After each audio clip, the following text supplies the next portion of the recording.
आप सभी का स्वागत है आपके अपने YouTube चैनल टेक्निकल विद आलोक में। दोस्तों, ये हम लोगों का 500 इंपॉर्टेंट क्वेश्चन का सीरीज चल रहा है जो फिटर थ्योरी फर्स्ट ईयर के लिए है। ये हमारा पार्ट 10 है। इसके पहले हमने 1 से 9 तक पार्ट को अपने YouTube चैनल पे डाल चुके हैं। अगर आप नहीं देखे हो तो प्लीज़ जाके जरूर देखिएगा। चलिए बढ़ते हैं अपने प्रश्न की ओर। शीट मेटल के कोनों पर कौन सा नॉच 45 डिग्री के कोण पर काटा जाता है? दोस्तों, ये आपसे पूछ रहा है शीट मेटल के कोनों पर हमें 45 डिग्री के कोण में काटना है, तो कौन सा नोच 45 डिग्री के कोण में काटेगा? तो आपका ऑप्शन ए है वायर नोच, ऑप्शन बी है स्लैंट नोच, ऑप्शन सी है स्क्वायर नोच, ऑप्शन डी स्ट्रेट नोच। तो जो इसका राइट आंसर दोस्तों होगा आपका क्या? Option B. आपका ऑप्शन बी है स्लैंट नोच। अगला प्रश्न है शीट धातु के दो किनारों को एक साथ जोड़ने द्वारा बनाए गए जॉइंट का नाम क्या है? दोस्तों, शीट धातु का आपसे पूछा जा रहा है, मान लीजिए इसका ये एक किनारा है, ये भी इसका एक किनारा है, इसको हमें जोड़कर बनाना, इस जॉइंट का नाम क्या है? तो option A hem, option B है सीम, ऑप्शन सी है नॉच, ऑप्शन डी है ग्रूवर। तो जो इसका राइट आंसर दोस्तों होगा आपका ऑप्शन बी क्या? सीम। अगला प्रश्न है आपका 228 नंबर का। पाउडर के रूप में सोल्डरिंग के लिए इस्तेमाल किया जाने वाला फ्लक्स कौन सा है जो गर्म करते समय वाष्पित हो जाता है? दोस्तों, ये आपसे पूछा जा रहा है सोल्डरिंग, पाउडर के रूप में सोल्डरिंग में कौन सा फ्लक्स ऐसा जो आता है आपको गर्म करते समय वो वाष्पित हो जाता है? तो आपका ऑप्शन ए है रेसिन, ऑप्शन बी है zinc chloride, option C hydrochloric acid, option D आपका अमोनियम क्लोराइड।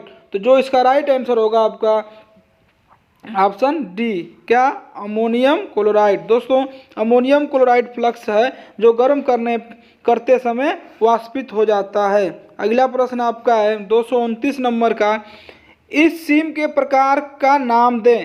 दोस्तों, ये सीम है, इस प्रकार का नाम आपसे पूछा जा रहा है। तो ऑप्शन ए आपका लैप सीम, ऑप्शन बी है डबल सीम, ऑप्शन सी है ग्रूवेड सीम, ऑप्शन डी है डबल ग्रूवेड सीम।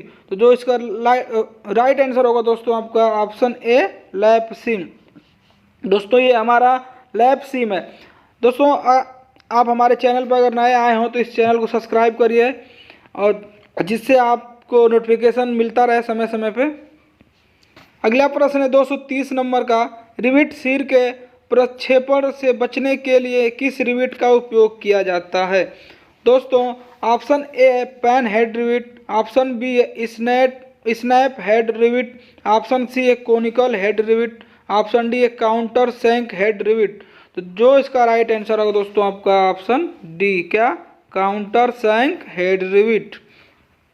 अगला प्रश्न है हमारा 231 नंबर का। बकिंग से बचने के लिए रिविटिंग की बीच की न्यूनतम दूरी कितनी होती है? दोस्तों, आपसे पूछ रहा है, एक मान लीजिए यहाँ रिविट है कि यहाँ रिविट है, तो इसके बीच की दूरी कितनी है ये पूछा जा रहा है आपसे, कितनी होनी चाहिए? तो आपका ऑप्शन ए है 2D, ऑप्शन बी है 2.5D, ऑप्शन सी है 3D, ऑप्शन डी आपका 3.5D। दोस्तों, इसका जो राइट आंसर होगा आपका ऑप्शन सी 3D। दोस्तों, आपका अगला प्रश्न है स्टेनलेस स्टील के गैस वेल्डिंग में किस प्रकार के फिलर छड़ का उपयोग किया जाता है? दोस्तों, आपसे पूछा जा रहा है स्टेनलेस स्टील, हमको स्टेनलेस स्टील के मेटल पर गैस वेल्डिंग करना है, तो हम किस प्रकार के फिलर राड का उपयोग करेंगे? चलिए देख लेते हैं ऑप्शन में आपका क्या दिया है। ऑप्शन ए दिया शुद्ध एल्युमिनियम, ऑप्शन बी दिया आपका कापर सिल्वर मिश्र धातु, ऑप्शन सी दिया आपका Columbian stainless steel, option D दिया आपका कापर लेपित माइल स्टील। तो जो इसका राइट आंसर होगा दोस्तों आपका option C Columbian stainless steel. अगला प्रश्न है हमारा 233 नंबर का। दोस्तों, आपसे पूछा जा रहा है इस गैस वेल्डिंग दोष का नाम बताइए। दोस्तों, ये गैस वेल्डिंग किया गया है, इसमें कुछ दोष दिखाया गया आपको, देखिए ये चित्र में ध्यान से देखिएगा। इसका से नाम पूछ रहा है, इस दोष का नाम क्या है? तो ऑप्शन ए है पेरोसिटी, ऑप्शन बी है आपका पिघलने की कमी मतलब फ्यूजन की कमी, ऑप्शन सी है आस्कीकृत वेल्ड, ऑप्शन डी अधूरा पेनिट्रेशन। तो जो इसका राइट आंसर होगा दोस्तों आपका ऑप्शन बी क्या है, पिघलने की कमी। देखिए पिघलने की कमी है इसीलिए ये पूरा यहाँ तक नहीं आया है, इसको पूरा यहाँ तक आना चाहिए। अगर ये पिघलता तो यहाँ तक आता। देखिए यहाँ बीच में भी गैप है, यहाँ भी गैप है। चलिए आपका अगला प्रश्न है, यदि नोजल मोल्टन पूल को छूता है तो क्या होगा? Option A spark, option B है धुआं, ऑप्शन सी है बैक फायर मतलब बैक फायर, ऑप्शन डी है फ्लैश बैक। तो जो इसका राइट आंसर होगा दोस्तों आपका ऑप्शन सी बैक फायर मतलब बैक फायर। अगला प्रश्न है, आर्क वेल्डिंग में इस जोड़ का नाम बताइए। दोस्तों आर्क वेल्डिंग ये आपको देखिए प्लेट रखा गया एक ऐसे एल टाइप का, देखिए इसमें आपको इस जोड़ है इसका नाम बताना है कि कौन सा जोड़ है। देखते हैं ऑप्शन ए आपका क्या दिया है, flush corner joint, option B दिया है single fillet lap joint, option C दिया है आपका half open corner joint, option D है फुल ओपन कार्नर ज्वाइंट। तो जो इसका राइट आंसर होगा दोस्तों हाफ ओपन कार्नर ज्वाइंट, इसका राइट आंसर सी होगा। हाफ का मतलब देख लीजिए ये आपको चित्र में दिख रहा होगा, ये जो प्लेट इसके ऊपर रखी है इसके हाफ पे रखा गया मतलब आधे पे रखा गया ना कि पूरे पे। अगर दोस्तों ये पूरे पे रखा गया होता, देखिए यहाँ पे जो आपको दिख रहा है ये नहीं दिखता, पूरे पे रखा गया होता तो इसीलिए इसका जो राइट आंसर क्या होगा आपका option C half open corner joint. अगला प्रश्न है, एसी वेल्डिंग ट्रांसफार्मर का कार्य क्या है? दोस्तों एसी एक एसी आता है एक डीसी आता है, तो उसमें हमसे पूछ रहा है एसी वेल्डिंग ट्रांसफार्मर का कार्य क्या है, काम क्या उसका है। तो ऑप्शन ए है यह निम्न वोल्टेज उच्च धारा एम्पियर में परिवर्तित करता है, या ऑप्शन बी आपका यह उच्च वोल्टेज और निम्न धारा एम्पियर में परिवर्तित होता है, और आपका ऑप्शन सी है यह कम वोल्टेज और कम करंट एम्पियर में परिवर्तित होता है, ऑप्शन डी है यह उच्च वोल्टेज और उच्च धारा एम्पियर में परिवर्तित होता है। जो इसका राइट आंसर होगा दोस्तों आपका ऑप्शन ए क्या होगा, एसी वेल्डिंग ट्रांसफार्मर का कार्य हमारा क्या है, यह निम्न वोल्टेज उच्च धारा एम्पियर में परिवर्तित होता है, ये निम्न वोल्टेज को उच्च धारा एम्पियर में परिवर्तित करता है। ये हमारा किसका काम है, एसी का। अगला प्रश्न है 237 नंबर का, एसी वेल्डिंग ट्रांसफार्मर का नुकसान क्या है?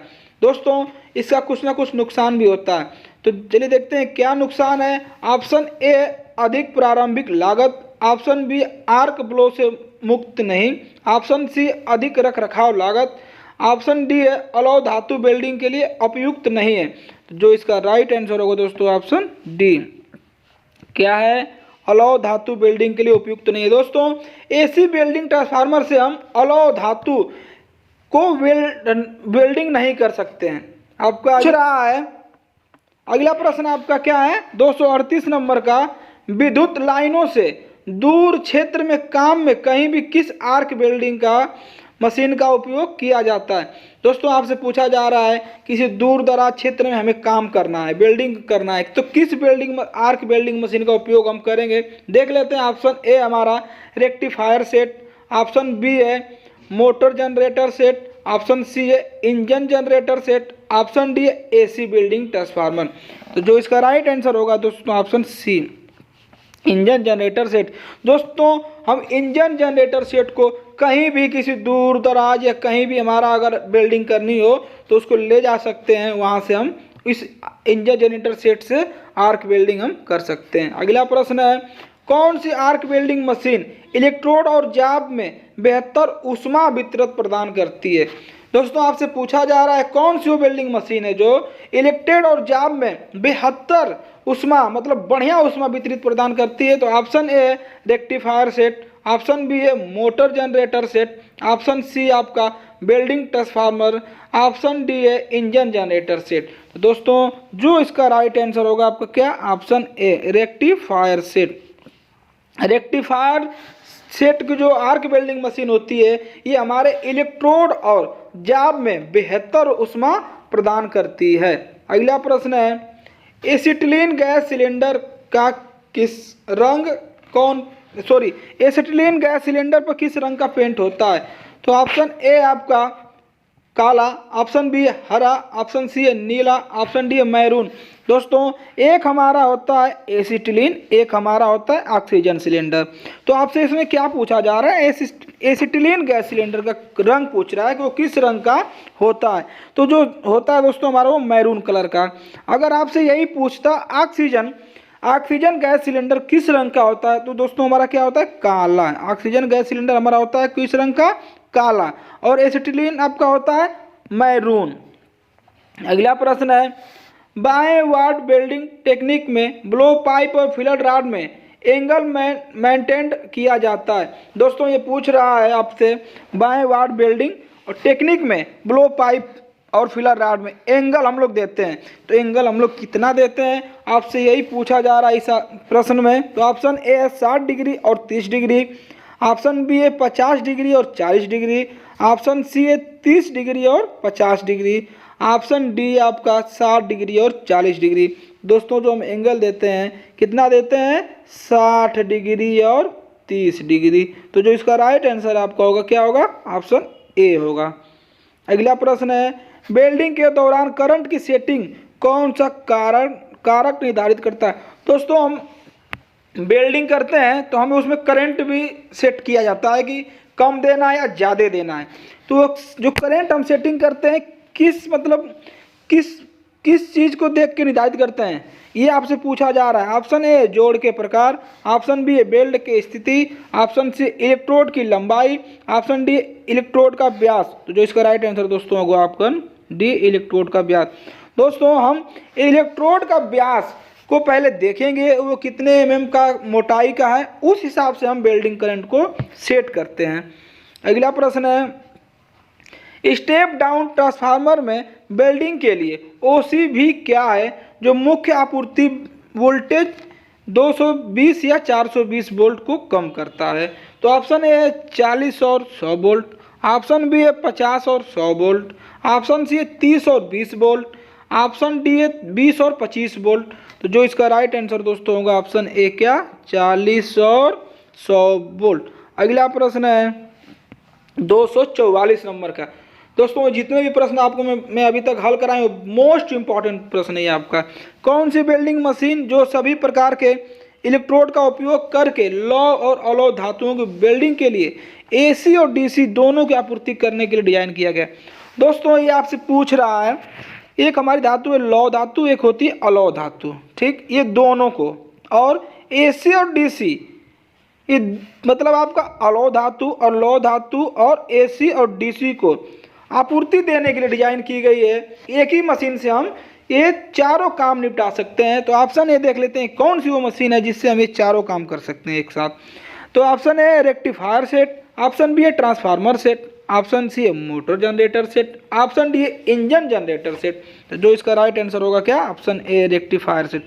दोस्तों रेक्टिफायर सेट से हम लौह धातु पे भी वेल्डिंग कर सकते हैं, अलौह धातु पे भी वेल्डिंग कर सकते हैं, AC और DC दोनों की आपूर्ति के लिए हम इस रेक्टिफायर सेट का उपयोग कर सकते हैं। आपका अगला प्रश्न है, आकृति में दिखाए गए वेल्डिंग प्लांट में किए गए सुरक्षा संचालन का नाम बताइए। दोस्तों ये आपको आकृति दिखाई गई है, इसमें ये वेल्डिंग प्लांट में सुरक्षा संचालन करता है, इसका आपको नाम बताना है कौन सा है। तो ऑप्शन ए है कंप्रेसर फ्यूज को निकालता है, ऑप्शन बी है गैसों को साफ करने के लिए सतह को ठंडा करना, ऑप्शन सी है पानी को साफ करने के लिए, ऑप्शन डी है आपका निकासी वाहिनी जो आपका ऑप्शन सी है दोस्तों क्या है, सॉरी डी है निकासी वाहिनी फ्यूज और गैसों को पकड़ती है। दोस्तों जो इसका राइट आंसर होगा ऑप्शन डी क्या? निकासी वाहिनी फ्यूज और गैसों को पकड़ती है। आपका 246 नंबर का जो प्रश्न देखिए क्या दिया गया है, एक्स के रूप में चिन्हित भाग को पहचाने। इसमें देखिए ये आपका दिया गया है, इसमें ये एक्स के रूप में चिन्हित भाग को पहचाना है। तो ऑप्शन ए है सुरक्षा प्लग, ऑप्शन बी है स्टील की बोतल, ऑप्शन सी है वाल्व स्पिंडल, ऑप्शन डी है घुलनशील एसिटिलीन। जो इसका राइट आंसर होगा दोस्तों आपका क्या? ऑप्शन ए सुरक्षा प्लग। ये हमारा क्या होता है? सुरक्षा प्लग होता है। आपका अगला प्रश्न है 247 नंबर का। बेल्ट दिशा में उत्पन्न होने वाली विकृति का क्या नाम है? तो ऑप्शन ए है दोस्तों, आपसे पूछ रहा है बेल्ट दिशा में उत्पन्न होने वाली विकृति का नाम क्या है? ऑप्शन ए कोणीय विकृति, ऑप्शन बी है बेंडिंग विकृति, ऑप्शन सी है लॉन्जिट्यूडनल विकृति, ऑप्शन डी आपका ट्रांसवर्स विकृति। जो इसका राइट आंसर होगा आपका ऑप्शन सी लॉन्जिट्यूडनल विकृति। अगला प्रश्न है, वेल्डिंग और कटिंग ऑपरेशन के दौरान कोण में धातु के किनारे का नाम क्या है? तो option A curve, option B है ड्रैग, ऑप्शन सी है बेवेल, ऑप्शन डी है गाउजिंग। जो इसका राइट आंसर होगा आपका ऑप्शन सी बेवेल। अगला प्रश्न है 249 नंबर का, आकृति में दिखाए गए वेल्डिंग दोष को पहचानिए। दोस्तों ये तो वेल्डिंग दोष है, इसको पहचानना है कौन सा वेल्डिंग दोष। इसके पहले हमने एक और वेल्डिंग दोष को पहचाना था, इसको भी पहचान लेंगे अच्छे से कौन सा वेल्डिंग दोष है। Option A undercut, option B है क्रैंकिंग, ऑप्शन सी है फ्यूज की कमी, ऑप्शन डी अधूरी पेनिट्रेशन। जो इसका राइट आंसर होगा दोस्तों ऑप्शन ए क्या अंडरकट। देखिए अंडरकट दिया है आपका, ये आपका अंडरकट दिया, देखिए ये आपका अंडरकट, ये अंडरकट, ये अंडरकट। आपका अगला प्रश्न है 250 नंबर का, वेल्डिंग करते समय सिलेंडर की चाबियों को सिलेंडर से क्यों नहीं हटाया जाता है? दोस्तों आपसे पूछ रहा है वेल्डिंग करते समय सिलेंडर में चाबी होती है, उस चाबी को हम सिलेंडर से क्यों नहीं हटाते हैं? आपका बताना है क्यों नहीं हटाते हैं। ऑप्शन ए गैस रिसाव को रोकने के लिए, ऑप्शन बी है गैस आपूर्ति को समायोजित करने के लिए, ऑप्शन सी है बार बार खोलना और बंद करने के लिए, ऑप्शन डी आग के मामले में जल्दी से बंद करने। जो इसका राइट आंसर दोस्तों होगा ऑप्शन डी आग के मामले में जल्दी से बंद करने के लिए। दोस्तों अगर उस चाबी को उस सिलेंडर से हम हटा देंगे, मान लीजिए बाई द वे कभी आग लग जाती है, तो फिर उस चाबी को हमें ढूंढना पड़ेगा कि चाबी है कहाँ। इसीलिए उस चाबी को हम सिलेंडर में लटका देते हैं कि जब जरूरत पड़े तुरंत तो काम में आ जाएगी। आपका अगला प्रश्न 251 नंबर का, रेगुलेटर को जोड़ने से पहले सिलेंडर वाल्व सॉकेट और कौन सी प्रक्रिया ब्लो आउट कर देती है? Option A cracking, option B है बैक फायर, ऑप्शन सी है फ्लैशबैक, ऑप्शन डी है दबाव परीक्षण। जो इसका राइट आंसर दोस्तों होगा आपका ऑप्शन ए क्रैकिंग। अगला प्रश्न है 252 नंबर का, ऑक्सीजन सिलेंडर का रंग क्या होता है? ऑप्शन ए लाल, ऑप्शन बी है नीला, ऑप्शन सी है काला, ऑप्शन डी है मैरून।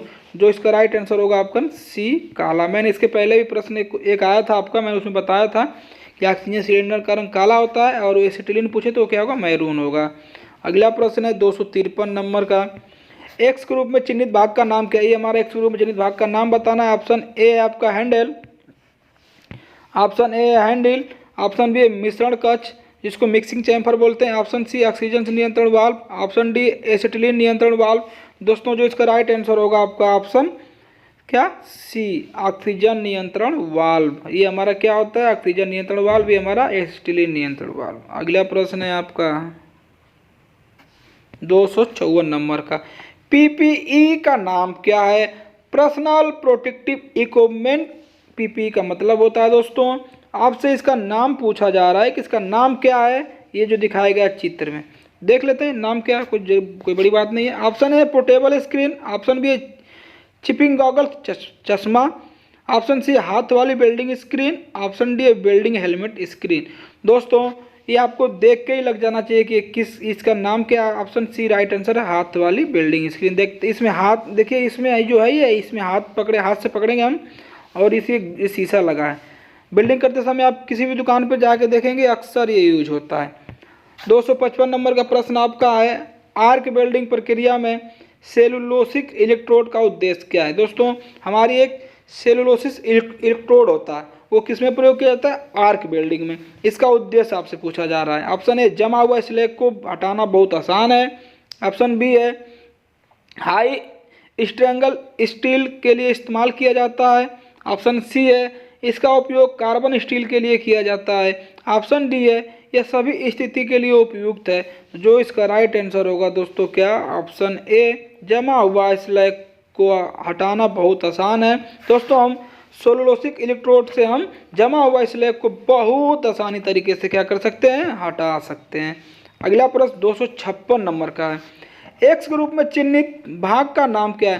दोस्तों ये आपका एक्स ग्रुप में चिन्हित भाग का नाम पूछा जा रहा है। ऑप्शन ए है preheating control valve, valve, option B है oxygen control valve, option C है हॉरिजेंटल एडजस्टमेंट, ऑप्शन डी है वर्टिकल एडजस्टमेंट। जो इसका राइट आंसर होगा दोस्तों क्या, option D vertical adjustment. Vertical में दोस्तों ये है इसलिए इसका नाम दिया है वर्टिकल एडजस्टमेंट।